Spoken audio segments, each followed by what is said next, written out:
Cyberpunk 2077 is one of the most immersive open world games to date. While the term immersive gets thrown around a lot these days, Night City truly sets a new standard with its scope, detail, and vibrant atmosphere. Few games can match the raw feeling of stepping into a living, breathing city. And now, I've had the chance to do it in VR as the average consumer. That's right, I got this thing working with a 3060 Ti, and let's face it, most of us don't got that 4090 money. Despite this, I got first-hand experience driving around Night City, falling into the depths of cyberpsychosis, and even creeping through the Cynosure facility, all of which is thanks to the Luke Ross mod, allowing you to insert VR capability into any compatible game on his list. Though there is a caveat, it's controller and mouse and keyboard only, no motion controls, and you must be subscribed to his Patreon at $10, though you can cancel upcoming payments after downloading the file. And while this mod opens up incredible possibilities, it also highlights an important question. Why the hell hasn't every AAA publisher embraced VR support? I know, I've heard it a million times that making games both VR and flat screen compatible is too time consuming and rarely yields any financial benefits for the studio. But mods like this prove that it's possible to add visual immersion without reinventing the wheel. I'm not even talking about full motion controls, just the ability to play in VR with a controller or mouse and keyboard. The added depth and immersion are transformative beyond description. It just feels like a natural progression of the gaming industry, like a step up from an ultrawide monitor. In all honesty, I'm surprised there isn't already a company, kind of like what Luke Ross is doing, that specializes in adding VR support to existing or in development games. Maybe someone more tech savvy can get something like this off the ground. Feel free to give me a shout out afterwards. Running and recording a game like 2077 in VR wasn't without its challenges, if you couldn't already tell from the footage. I'm unfortunately not equipped with a powerhouse PC and by no means in the position to beg for a sponsorship from some PC building company. But there's the thing.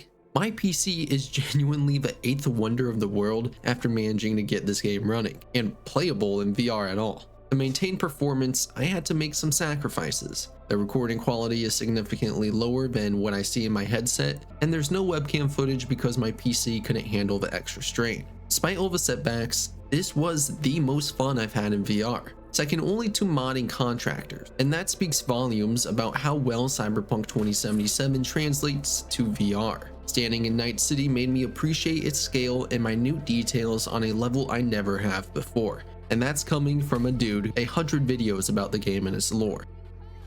I walked down alleys I had never explored, read signs about celebrating aliens kidnapping a homeless dude's wife and kids, viewing a provocative new ad I somehow had never seen, and even the lack of precise movement compared to mouse and keyboard added a layer of tension. For once, Max Tech actually scared me.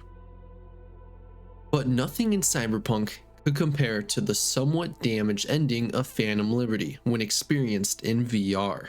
If you haven't completed the expansion, consider this your spoiler warning.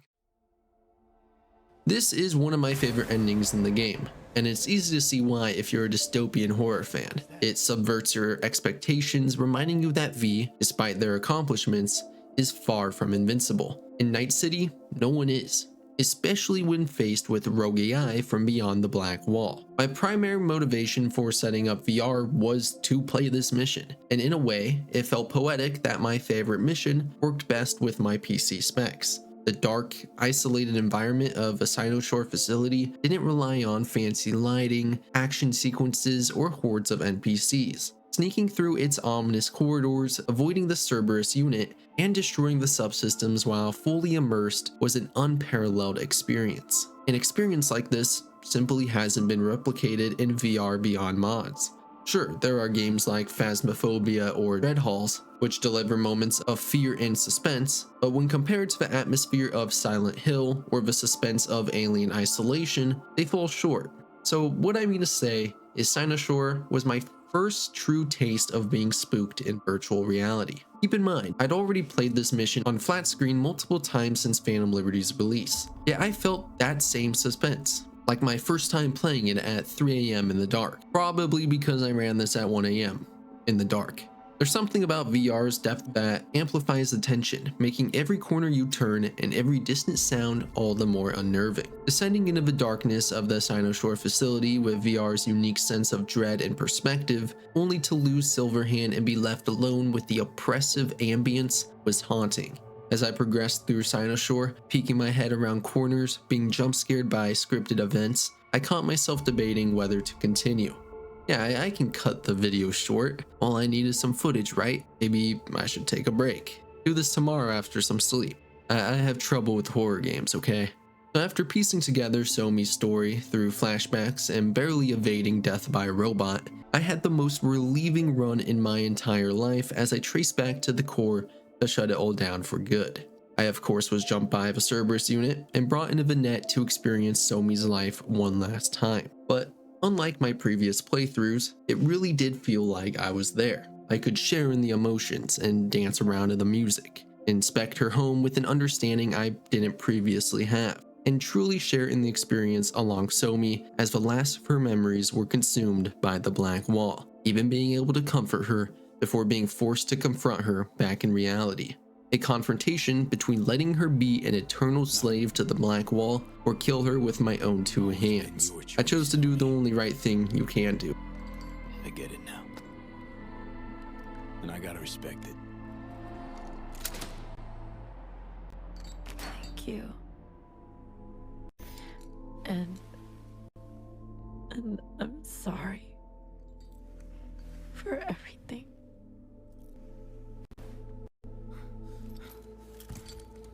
Yeah, the ride with Reed afterward was pretty awkward. Lots of avoiding eye contact, if you will. But when I say it was even worse having to carry Somi's dead body in VR, I mean it. It felt like a punishment. The only catharsis was standing face to face with Rosalind Myers as I told her to go fuck herself.